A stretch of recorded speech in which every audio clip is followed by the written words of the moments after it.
اعوذ باللہ من الشیطان الرجیم بسم اللہ الرحمن الرحیم الحج اشھر معلومات فمن فرض فیہن الحج فلا رفث ولا فسوق ولا جدال فی الحج وما تفعلوا من خیر یعلمہ اللہ وتزودوا فإن خیر الزاد التقوى واتقون یا اولی الالباب لیس علیکم جناح ان تبتغوا فضلا من ربکم صدق اللہ العظیم۔ سورۃ البقرہ آیت نمبر 197 آپ کے سامنے تلاوت کی ہے۔ الحج اشہر معلومات، حج وہ چند مقرر مہینے ہیں۔ فمن فرض فیہن الحج، اور جس شخص نے ان مہینوں میں اپنے اوپر حج فرض کر دیا، لازم کر لیا، تو فلا رفث، نہ تو وہ کوئی فحش بات کرے، ولا فسوق، اور نہ کوئی گناہ کا کام کرے، ولا جدال فی الحج، اور نہ ہی دوران حج کسی کے ساتھ جھگڑا کرے۔ وما تفعلوا من خیر، اور جو کچھ بھی تم نیکیاں کرتے ہو، بھلائی کرتے ہو، یعلمہ اللہ، اللہ سب جانتا ہے۔ وتزودوا، اور سفر خرچ بھی ساتھ لے لیا کرو۔ فإن خیر الزاد التقوى، اور بہترین زاد راہ وہ تقوی ہے۔ واتقون یا اولی الالباب، اور مجھ سے ڈرو تم اے عقل والو۔ لیس علیکم جناح ان تبتغوا فضلا من ربکم، اور تمہارے اوپر کوئی حرج نہیں ہے کہ تم اپنے رب کا فضل بھی تلاش کرتے رہو۔ گزشتہ آیات میں بھی حج اور عمرے کے احکامات بیان ہوئے تھے۔ وَأَتِمُّ الْحَجَّ وَالْعُمْرَةَ لِلَّهِ، پچھلے رکوع کے آخر میں فرمایا تھا کہ حج اور عمرے کو پورا کرو۔ تو ان آیات میں بھی اللہ تعالیٰ نے حج کے متعلق کچھ احکامات بتلائے ہیں۔ فرمایا حج اشہر معلومات، وہ تو چند مقرر مہینے ہیں۔ کچھ باتیں ایسی ہوتی ہیں جو ہم ہر سال کر سکتے ہیں، کچھ روزانہ کرتے ہیں، اور کچھ ہی باتیں سال میں ایک دفعہ ہوتی ہیں، جیسے رمضان شریف کے روزے ہیں، ان کے لیے 12 مہینوں میں سے ایک مہینہ مقرر ہے۔ زکوٰۃ، اس کے لیے کوئی وقت نہیں ہے، جس دن کوئی صاحب نصاب ہوا اگلے سال اسی دن کو وہ زکوٰۃ دے گا۔ ذکر، اذکار، نوافل پڑھنا، ان کے لیے کوئی وقت نہیں ہے، ہر وقت ہم ذکر کر سکتے ہیں، نوافل بھی پڑھ سکتے ہیں۔ کچھ مخصوص باتیں ہیں جو اپنے وقت میں ہوتی ہیں، تو ان میں سے ایک حج بھی ہے۔ حج اشہر معلومات، اس کے بھی چند مقرر مہینے ہیں، ان کے علاوہ میں حج نہیں ہو سکتا، انہی دنوں میں ہی ہوگا۔ تو وہ مہینے یہ ہیں شوال، ذوالقعدہ اور ذوالحجہ کے 13 دن۔ تو یہ 2 مہینے 13 دن یہ حج کے مہینے ہیں، اشہر معلومات۔ کسی نے اگر حج کرنا ہے تو ان دنوں میں وہ حج کرے گا۔ تو یہ 2 مہینے جو بنتے ہیں، 2 مہینے 13 دن، یہ حج کے مہینے ہونے کا مطلب ہے کہ جب شوال کا چاند نظر آ جاتا ہے، 1 شوال، تو اس تاریخ سے اگر کوئی حج کا احرام باندھ لے تو اس کے لیے احرام باندھنا جائز ہے۔ شوال سے پہلے رمضان شریف میں اگر وہ احرام باندھے گا تو یہ مکروہ ہے، یہ اس کے لیے جائز نہیں ہے۔ تو حج کے مہینے ہونے کا مطلب کہ ان دنوں میں احرام باندھ کے ہم سفر شروع کر سکتے ہیں۔ شوال میں، ذوالقعدہ میں، عموماً لوگ ذوالقعدہ میں ہی جاتے ہیں۔ اگر کسی کو زیادہ جلدی ہے، پہلے اس کے پاس فراوانی ہے، تو زیادہ لمبا اس نے اگر ٹکٹ لینا ہے تو شوال سے بھی احرام باندھ سکتا ہے، پہلے بھی جا سکتا ہے۔ تو فمن فرض فیہن الحج، آگے اس حج کے متعلق کچھ مسائل، احکامات اللہ نے ذکر فرمائے کہ دیکھیں جس بندے نے ان دنوں میں حج کو اپنے اوپر لازم کر لیا، لازم کا مطلب اس نے احرام باندھ لیا، کیونکہ احرام باندھنے کے بعد تو پھر اس کی پابندیاں شروع ہو جاتی ہیں۔ تو جس بندے کی نیت تھی اور اس نے احرام باندھ لیا، تلبیہ پڑھ لیا، نیت کر لی، تو اس کے اوپر حج تو اب لازم ہو گیا۔ تو جس کے اوپر حج لازم ہے تو چند کاموں سے اللہ پاک نے روکا ہے۔ ویسے تو اس کی بڑی تفصیل ہے، احادیث میں بھی ان کا ذکر موجود ہے، فقہ کی کتابوں میں بھی۔ تو بڑی بڑی کچھ چیزیں جو حج کے ممنوعات ہیں، اللہ پاک نے ان کا یہاں ذکر فرمایا۔ فلا رفث، تو جس نے اپنے اوپر حج فرض کر لیا، لازم کر لیا، تو اب وہ کوئی فحش بات نہ کرے۔ فلا رفث، رفث کے 2 معنی لکھے ہیں مفسرین نے۔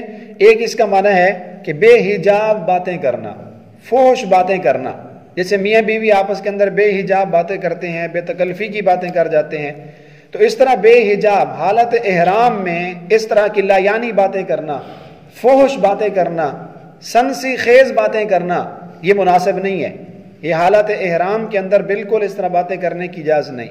اور دوسرا اس کا معنی لکھا ہے کہ اپنی بیوی کے ساتھ ہم بستری کرنا، جماع کرنا، تو جب احرام باندھ لیا تو اب بیوی سے ہم بستر نہیں ہو سکتا۔ ولافسوق، اور اسی طرح جب اس نے احرام باندھ لیا تو اب کوئی گناہ کا کام بھی نہیں کر سکتا۔ فسوق فسق سے ہے، اس سے مراد ہے ہر قسم کی نافرمانی، کوئی بھی نافرمانی جس سے اللہ پاک ناراض ہو، شریعت میں، احادیث میں، اسلام میں اس سے روکا گیا ہو، تو احرام باندھنے کے بعد اس طرح کا کوئی گناہ نہیں کرنا۔ جیسے ہم نماز پڑھنے کے لیے آتے ہیں اور تکبیر تحریمہ کہتے ہیں، تو بہت ساری چیزیں ہیں جو تکبیر تحریمہ کہنے سے پہلے حلال تھیں، تو نماز میں اللہ اکبر کہنے کی وجہ سے وہ اب حرام ہو چکی۔ یہ نمازی آدمی تکبیر تحریمہ کہنے کے بعد کچھ کھا پی نہیں سکتا، پہلے کھانا پینا اس کے لیے حلال تھا، چل پھر نہیں سکتا، نماز میں ادھر ادھر دیکھ نہیں سکتا، کسی سے بات نہیں کر سکتا، سلام بھی نہیں کر سکتا، سلام کا جواب بھی نہیں دے سکتا۔ تو تکبیر تحریمہ کہنے سے پابندیاں شروع ہو گئیں۔ اب یہ سیدھا اپنی ایک ہی جگہ پہ کھڑا رہے اور قبلے کی طرف اس کا منہ ہو اور اللہ کے ساتھ باتیں کرے، اور کوئی کام اس کے لیے جائز نہیں۔ تو حج پر جاتے ہوئے احرام کی حیثیت بھی اسی طرح ہے، تکبیر تحریمہ کی طرح کہ جب احرام باندھ لیا تو پابندیاں شروع ہو گئیں۔ اب فلارفث، بیوی کے پاس ہم بستر نہیں ہو سکتا، اور فضول باتیں نہیں کر سکتا، گالی گلوچ نہیں دے سکتا، اور سر کے اوپر کپڑا نہیں رکھ سکتا، اور کسی چیز کو تکلیف دینا اس کے لیے حرام ہو چکا۔ مکھی مچھر، اپنے جسم کے اندر جوئیں مارنا یا جسم کے بال اکھیڑنا، مونچھیں کتروانا، اس طرح کے جتنے بھی سارے کام ہیں یہ احرام باندھنے سے پابندیاں اس پر شروع ہو گئیں۔ تو ولا فسوق، کسی بھی قسم کی نافرمانی دوران احرام نہیں کرنا، یہ اللہ کے غضب اور غصے کو دعوت دینے والی بات ہوگی۔ ولا جدال فی الحج، اور اسی طرح دوران حج جب اس نے احرام باندھا ہوا ہے تو ان ایام میں احرام باندھنے کے بعد کسی سے جھگڑا بھی نہ کرے۔ جھگڑا ویسے بہت بری بات ہے اور اللہ پاک اس سے بہت ناراض ہوتے ہیں۔ جو جھگڑالو آدمی ہوتا ہے، بات بات پہ جھگڑ پڑتا ہے، لوگوں کے ساتھ ناراض ہوتا ہے، خواہ مخواہ سے غصہ کرتا رہتا ہے، یہ آدمی اللہ تعالیٰ کو اتنا پسند نہیں ہے، جھگڑالو آدمی۔ اور جھگڑے کے بارے میں آتا ہے کہ جو آدمی ہر وقت جھگڑا کرتا رہتا ہے تو اس کی جو عبادات ہیں وہ ایک بالشت بھی آسمان کی طرف اوپر نہیں جاتی، اس کی عبادتیں سر کے اوپر ایک بالشت بھی، یعنی قبولیت کے اعتبار سے ایک بالشت بھی اوپر کو نہیں اٹھتی، اس کے جھگڑے کی وجہ سے، اس کے نحوست کی وجہ سے۔ اور ایک حدیث میں تو حضور علیہ السلام نے فرمایا ایاکم والحالقہ، کہ مونڈنے والے سے بچو۔ پوچھا گیا یا رسول اللہ مونڈنے والی چیز کیا ہے؟ فرمایا لڑائی جھگڑا، کہ جیسے اس طرح سر کے بالوں کو مونڈ دیتا ہے تو یہ لڑائی جھگڑا، ہر وقت غصے ہونا، ناراض ہونا، گالیاں دینا، اس سے بھی تمہارے اعمال ایسے ہی چٹ ہو جاتے ہیں۔ جیسے اس طرح سر کے بال مونڈ دیتا ہے، لڑائی جھگڑا بھی تمہارے اعمال کو ایسے تباہ کر دیتا ہے۔ تو لڑائی جھگڑا اچھی بات نہیں ہے، اللہ پاک اس سے ناراض ہوتے ہیں۔ ہمیں معافی کا حکم دیا گیا، نہ یہ کہ اینٹ کا جواب ہم پتھر سے دیں، فاعفوا واصفحوا کا درس ہے۔ لیکن دوران حج جھگڑا کرنا تو بہت زیادہ خطرناک ہے، اس کی تو اور زیادہ احتیاط کرنی چاہیے کہ حج کے دوران بہت سارے مواقع آ جاتے ہیں، بلکہ خاص طور پہ حرم شریف کے اندر بیت اللہ کے قریب دیکھنے میں آتا ہے کہ حجر اسود کو بوسہ دینے کے لیے لوگ ایک دوسرے کو دھکے دیتے ہیں، ایک دوسرے کو گھونسے مارتے ہیں، گالیاں دے رہے ہوتے ہیں بیت اللہ کے بالکل قریب مطاف میں۔ کتنی بڑی بری بات ہے، حجر اسود کو بوسہ دینا یہ سنت ہے، بعض حضرات نے لکھا ہے کہ مستحب ہے، اور کسی کو دھکے مارنا، کسی کو گالیاں دینا، گھونسے مارنا، اس پر آوازیں کسنا، حرم کے اندر اس کے اوپر ایسے تیور بدلنا، یہ تو حرام ہے۔ مستحب کام کرنے کے لیے ہم حرام کام کر رہے ہوتے ہیں، وہ بھی اللہ کے گھر کے اندر، تو کتنی بڑی بری بات ہے۔ تو حج کے دوران اگر کسی کے ساتھ یہ نوبت آ جائے لڑائی جھگڑے کی، یا آپ کے ساتھ کوئی زیادتی کر دیتا ہے، کسی نے آپ کو دھکا دے دیا، آپ گر گئے، ولا جدال فی الحج، اللہ پاک فرماتے ہیں اس کو معاف کر دو، وہاں تم نے جھگڑنا نہیں ہے، تم حج کے لیے آئے ہوئے ہو تو یہاں جھگڑنا منع ہے۔ وما تفعلوا من خیر یعلمہ اللہ، اور جو کچھ بھی تم نیکی کا کوئی کام کرتے ہو، کوئی بھلائیاں کرتے ہو تو اللہ اس کو جانتا ہے۔ نیکی کبھی رائے گاہ نہیں جاتی، چھوٹی سی چھوٹی نیکی جس کو ہم سمجھتے ہیں کہ یہ تو ایک معمولی سی نیکی ہے، یہ تو حقیر سا ایک عمل ہے، کون سا یہ بڑا عمل ہے، لیکن اللہ کے اس کی بڑی قدر ہوتی ہے۔ فمن یعمل مثقال ذرۃ شرا یرا، کہ جو آدمی چھوٹا سا بھی اگر بھلائی کا کام کرتا ہے، رائی کے دانے کے برابر بھی، تو اس کو بھی قیامت کے دن دیکھے گا، وہ بھی اللہ کے پاس ریکارڈ میں موجود ہوگا، اور جو کوئی برائی کرے گا وہ بھی اس کی اللہ کے یہاں موجود ہوگی۔ چھوٹی سی چھوٹی نیکی اور چھوٹے سے چھوٹا گناہ روز محشر یرا انسان اس کو دیکھے گا، اس کے سامنے آئے گا. تو وما تفعلوا من خیر، اللہ پاک فرماتے ہیں جن چیزوں سے میں نے روکا ہے اگر تم ان کی پابندی کرو گے، یہ نیکیاں بھلائیاں کرو گے تو یعلمہ اللہ، تو میں تو ہر چیز کو جانتا ہوں، تمہارے نیک اعمال کو بھی دیکھ رہا ہوتا ہوں، تمہارے برے اعمال کو بھی، بلکہ میں تو تمہارے ارادے بھی دیکھتا ہوں، تمہارے دل میں جو خیالات ہیں، جو وسوسے ہیں، جو تم پلانے منصوبے کر رہے ہوتے ہو، میں تو اس کو بھی جانتا ہوں. یعلمہ اللہ، مجھ سے کوئی بھی چیز چھپی ہوئی نہیں ہے. انسان کو حکم ہے نیکی چھپانے کا، لیکن نیکی خود بخود اللہ نے اس میں وہ تاثیر رکھی ہے کہ اگر آپ کسی سے بھلائی کریں گے، نیکی کریں گے تو آپ کی نیکی چھپے گی نہیں، وہ خود بخود لوگوں پر ظاہر ہوگی. اس کے اثرات آپ کے جسم پر ظاہر ہونا شروع ہوں گے، آس پاس کے لوگوں پر بھی آپ کی نیکی کے اثرات پڑیں گے. لیکن ہمیں حکم یہ ہے کہ ہم اپنی نیکی کی خود تشہیر نہ کریں، اللہ اس کو جانتے ہیں، اللہ اس کا اثر دیں گے ہمیں.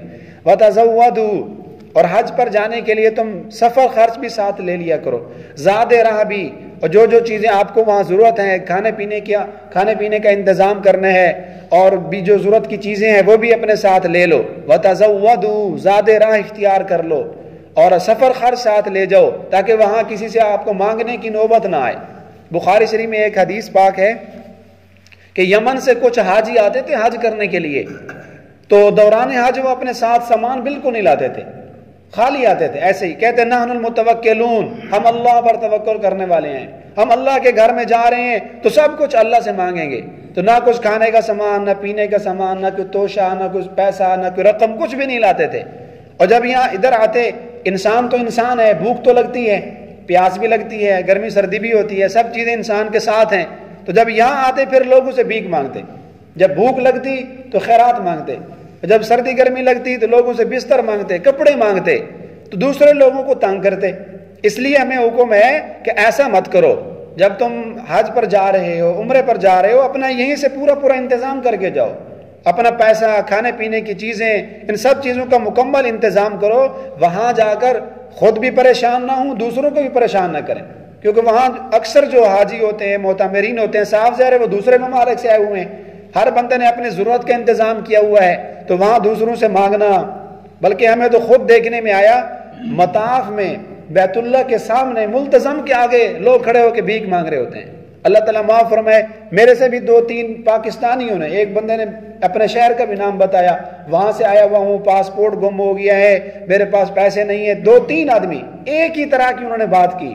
بعد میں پتہ چلا کہ لوگ وہاں بھیک مانگتے ہیں، کیونکہ جو آدمی طواف کرنے گیا ہوا ہے اس کے دل میں اللہ کی بڑی رحمت ہے، اللہ سے ڈرا ہوا ہے، تو اگر اس سے کچھ مانگتے ہیں تو وہ بندہ دے دیتا ہے. تو وہ اس موقع سے ناجائز فائدہ اٹھاتے ہیں کہ یہ طواف کرنے والا حاجی، یہ سخی بنا ہوا ہے، اللہ کے گھر میں کھڑا ہے، اس سے مانگیں گے تو دے دے گا.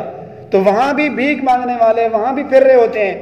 وہ تو ایسا دروازہ ہے کہ پوری دنیا والے وہاں آ کر اللہ سے مانگ رہے ہیں.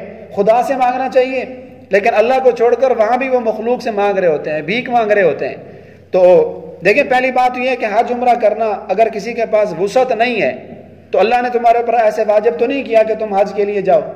تو زاد راہ اپنا خود انتظام کرو اگر اللہ اپنے آپ کو وسعت دی ہے. نہیں ہے تو خیر الزاد تقوی، اللہ پاک فرماتے ہیں بہترین زاد راہ تقوی ہے، سوال سے بچنا ہے، کسی کو مشقت میں نہ ڈالو، بچ جاؤ، یہ بہترین زاد راہ ہے. اب بعض لوگ کیا کرتے ہیں، حج کا ان کو شوق ہوتا ہے، حج کا شوق تو ہر مسلمان کو ہی ہوتا ہے، ہونا چاہیے، حرمین کی زیارت کے لیے تو ہر مسلمان تڑپتا ہے. لیکن اگر کسی کے پاس مال نہیں ہے تو اس کے لیے یہ حکم نہیں ہے کہ وہ بھیک مانگ کر لوگوں کے پاس جائے اور اس کو کہے بھی میں نے حج کے لیے جانا ہے، میرا کچھ تعاون کر دیں. لوگوں سے پیسے مانگ رہا ہے، عمرے پر جانے کے لیے سوال کرتا ہے اور ان کے آگے جا کے منتیں کرتے ہیں مجھے پیسے دو، میں نے حج کے لیے جانا ہے. تو حج آپ پر اللہ نے واجب ہی نہیں کیا. جب آپ کے پاس مال نہیں ہے، پیسہ نہیں ہے، جانے کا انتظام نہیں ہے، تو آپ کے لیے بھیک مانگنا تو حرام ہے، گناہ ہے. کہاں لکھا ہوا ہے کہ آپ بھیک مانگ کر حج پر جائیں؟ تو ایسے اچھا، پھر جو لوگ پیسہ دیتے ہیں، اگر کسی نے حج کے لیے پیسہ مانگ لیا، کسی نے دے دیا، تو عموماً وہ زکوٰۃ کا پیسہ دیتے ہیں. تو اگر کسی بندے نے ایک آدمی کو پیسہ دے دیا 60,000 حج کے لیے، پھر وہ دوسرے کے پاس چلا گیا، 10-15 ہزار اس نے بھی دے دیا، اس طرح اس نے جو پیسے جمع کر لیے، تو جو پہلا بندہ تھا جس نے اس کو 60,000 دیا، اس کی تو زکوٰۃ اس پر لگ گئی، کیونکہ جب گیا تھا غریب تھا، فقیر تھا. لیکن جب اس نے اس کو 60,000 دیا تو یہ صاحب نصاب ہو گیا. آج کل تقریباً 52.5 تولے چاندی کی قیمت اتنی بن رہی ہے، 60,000 کے لگ بھگ. تو جس بندے نے پہلے 60,000 دیا اس کی زکوٰۃ تو ہو گئی کیونکہ غریب تھا، لیکن اب 60,000 لینے کے بعد یہ خود صاحب نصاب ہے، دوسرے بندے نے، تیسرے اور چوتھے نے جو زکوٰۃ دی ہے اس کی زکوٰۃ نہیں لگی، اس کا حج بھی نہیں ہوگا، اس کو بھی گناہ ہوگا، اور جن بندوں سے پیسے اکٹھے کر کے لایا ان کی زکوٰۃ بھی نہیں لگی کیونکہ صاحب نصاب ہو گیا، یہ مالدار ہو گیا۔ تو 60,000 کے بعد جن لوگوں نے اس کو پیسے دیے، 10,000 15 20 2 لاکھ اس نے جمع کر لیا، تو ان کی زکوٰۃ بھی نہیں ہوئی۔ اس لیے جو لوگ زکوٰۃ دیتے ہیں ان کے لیے بھی یہ واضح مسئلہ ہے کہ جس کو زکوٰۃ دے رہے ہیں اس کو 2 ٹوک کہہ دیں، بھئی میں آپ کو زکوٰۃ کا پیسہ دے رہا ہوں، آپ پہ لگتا ہے یا نہیں لگتا، آپ صاحب نصاب ہیں یا نہیں ہے۔ یہاں گول مول کرنے کی ضرورت نہیں ہے، ایسے آپ چپ کر کے اس کو دے دیں۔ اگر وہ صاحب نصاب تھا تو آپ کی زکوٰۃ نہیں ہوئی، آپ کو دوبارہ دینی پڑے گی، وہ آپ کے پیسے ضائع ہو گئے۔ تو بھیک مانگ کر عمرے پہ جانا، چندہ کر کے حج پر جانا، یہ اللہ تعالیٰ کو پسند نہیں ہے۔ خیر الزاد التقوی، بہترین زاد راہ وہ بچنا ہے، سوال سے بچنا ہے، کسی کو تکلیف نہ دیں، تقوی ہو، اللہ کا ڈر ہو۔ واتقون یا اولی الالباب، آگے فرمایا مجھ سے ڈرو اے عقل والو، یعنی اگر تمہارے اندر کوئی عقل ہے، تمہارے اندر کوئی اگر اللہ کی محبت، اس کا خوف ہے، تو اس طرح لوگوں سے خام خواہ سوال نہ کرو، لوگوں کو مشقت میں نہ ڈالو، لوگوں کو وہاں اذیت نہ دو۔ اگر تمہارے پر حج واجب ہے تو حج کرنے جاؤ، اگر تمہیں اللہ نے وسعت دی ہے تو عمرہ کرنے کے لیے جاؤ، ورنہ بھیک مانگ کر لوگوں کو تنگ کر کے جانا یہ اچھی بات نہیں ہے۔ لیس علیکم جناح ان تبتغوا فضلا من ربکم، اگلی آیت کا کچھ حصہ میں نے پڑھا ہے، اللہ پاک فرماتے ہیں تمہارے اوپر کوئی حرج نہیں ہے کہ تم جب حج پر گئے ہوئے ہو تو وہاں اپنے رب کا فضل تلاش کرو۔ فضل سے مراد یہ ہے کہ وہاں اگر تمہیں کوئی چیز بیچنے کی نوبت آ گئی، وہاں تم گئے ہوئے ہو، کوئی چیز خریدنے کی نوبت آ گئی، تو اگر کچھ نہ کچھ آپ وہاں تجارت کر لیتے ہیں، اپنا موبائل تھا، ضرورت پڑ گئی اس کو بیچ دیا اور اس میں کچھ آپ کو نفع آ گیا، یا آپ نے کچھ ضرورت کی چیزیں لے آنی ہیں، تو اس میں کوئی حرج نہیں ہے۔ زمانہ جاہلیت میں ایسا ہوتا تھا کہ لوگ حج کے موقع پہ آ کر یہاں تجارت کرتے، وہ آتے ہی تجارت کی نیت سے خرید و فروخت کرتے، بعض تو حج کے جو ارکان ہیں ان کو بھی چھوڑ دیتے، خرید و فروخت میں لگے رہتے تھے۔ تو جب اسلام آیا اور اللہ نے حج کا حکم دیا تو صحابہ کرام کو تشویش ہوئی، دل میں خیال آنے لگا کہ ہم حج پر جائیں اور وہاں خرید و فروخت کریں گے تو ہمارا تو حج خراب ہو جائے گا، حج کے اوپر تو زد آئے گی کہ ہم حج کے لیے جا رہے ہیں، وہاں چیزیں خرید رہے ہیں، وہاں چیزیں بیچ رہے ہیں، یہ تو جائز نہیں ہے۔ تو اللہ پاک نے یہ آیات بھیج دی، لیس علیکم جناح ان تبتغوا فضلا من ربکم، کہ اگر تم حج پر گئے ہوئے ہو تو کوئی چیز اگر آپ بیچ دیتے ہو یا کوئی چیز آپ خرید لیتے ہو اور اللہ کا فضل یعنی کچھ تجارت کر لیتے ہو، کچھ مال تلاش کر لیتے ہو، کما لیتے ہو، تو لیس علیکم جناح، اس میں کوئی حرج نہیں ہے۔ ہاں البتہ اس ایک بندے کا شروع سے ارادہ ہی یہ ہے کہ وہ منشیات لے کے جاتا ہے، وہ نشے کی چیزیں فروخت کرتا ہے، یا شروع سے جاتے وقت اس کی نیت ہی تجارت کی ہے کہ سیزن ہے چلو وہاں جا کے سٹال لگاؤں گا، دکان لگاؤں گا، چلو کچھ پیسہ کما لوں گا، یہ تو بری چیز ہے۔ اس ارادے سے جانا ہے کہ محض تجارت کروں گا اور عنوان دے رہے حج کا، احرام باندھا ہوا ہے حج کا، اور دل میں ہی اس کی نیت ہے کہ تجارت کروں گا، یہ تو بری چیز ہے۔ اللہ تعالیٰ ہمیں اس سے بچنے کی توفیق